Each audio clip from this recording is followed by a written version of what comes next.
is like love,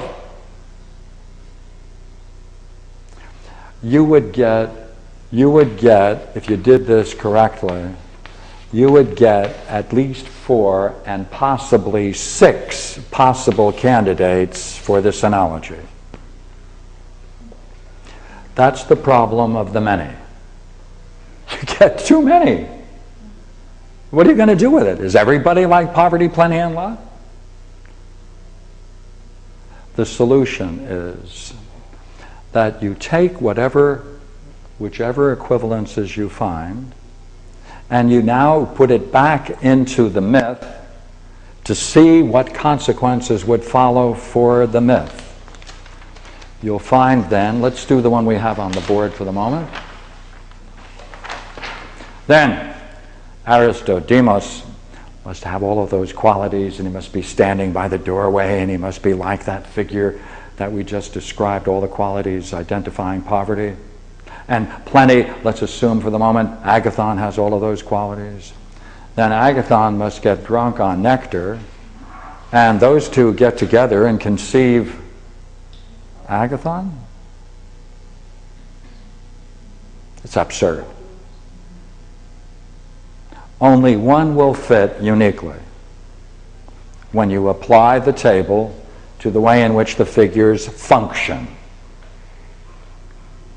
When you apply it to the way in which they function, all drop but one.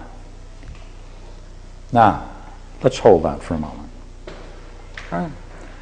We'd like to try to see how we can represent the power of love. Because we have 2 goals tonight. We want to talk about mythology and we want to talk about models. And we're going to pull the 2 of them together. So, let's do that next. And that will bring us back to 4 cognitive functions. It'll get us back to personification. It'll get us back to symbolizing. I want to leave this part up here.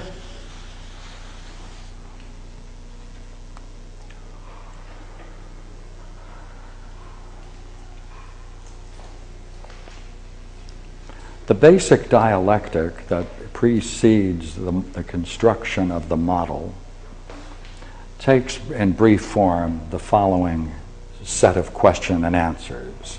1, if there is such a thing as love, would you agree it responds very positively to the presence of beauty? Fair? Would you go further, and it may even respond much more strongly and positively when it discovers that the beauty it finds is good?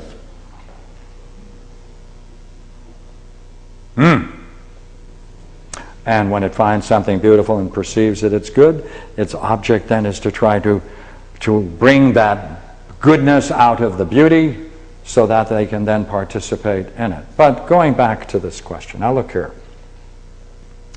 That means then that there is a love not of nothing, but of something.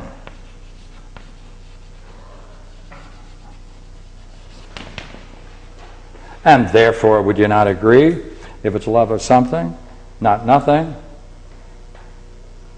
it's a desire for that something for a very important reason. Would you not agree, when someone has a desire for beauty and perceives it as good, when they get it, what do they get? They're happy. And you don't have to ask any more questions, says Socrates. But now, one more step to this. Look, this is rather curious. Eh? That means love and desire exists when there is a lack.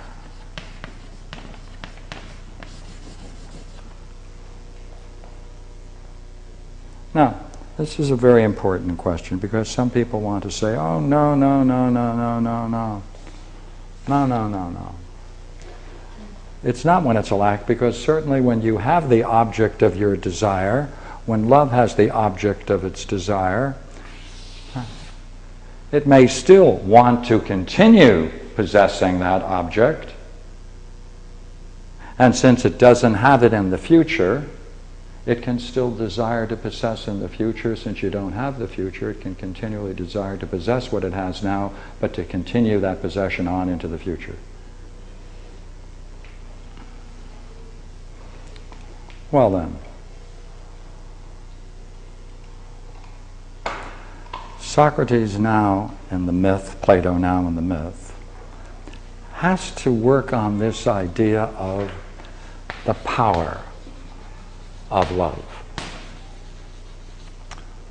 Because if it doesn't have any power, it doesn't exist. The one has a power, can be said to have a power because after all it has an influence, and its influence is the most radiant light of being. So he says, look here.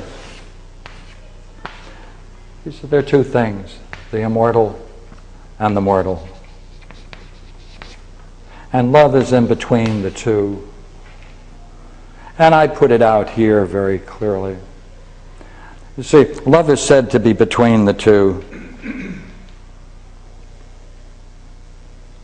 And being in between the two, there's a certain power it has because it uses its power to ferry across from men to the gods petitions and sacrifices, because all petitions and sacrifices and prayers and things of that nature must always be accompanied by love or it isn't effective. Equally well, from the immortal side coming back are commands and the urgency to start anew if you ever made a mistake, which is sometimes called a requital. Through that love come all the arts of divination, the art of priests, sacrifices, incantations, charms, and spells, because it serves a purpose. Through this, through all of these are ways of getting in touch with the divine and the human. Therefore, through all of these arts, pass all the communion and conversation between the gods and men and gods. They all go through love, for these are the arts of love. As a consequence of love serving that midpoint, it completes and binds together reality into a whole. That means without love, it wouldn't be complete. It's incomplete without the mortal and love. Therefore, this is a dynamic model where all of these things transpire and flow through it. Now, therefore, since it achieves that great result of communion and conversation or dialogue between men and gods and the men, therefore, it has an interesting arena. You see, it has an interesting arena. It can function this way in two arenas, which I should put down here. All right? Both awake and asleep. Both in the waking world and the sleeping world, for that's man's total experience between the two. Therefore, as he later talks about it in the Republic, that's the arena of dreams. The person then who is an expert in these arts,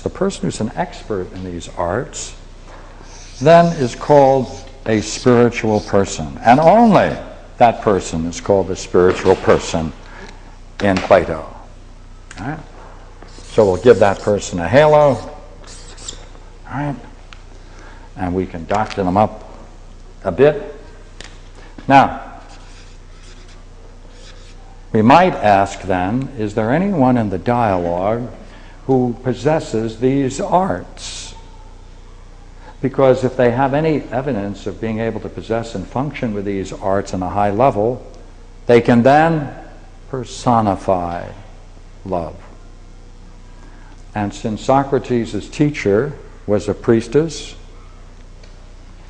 the art of the priests,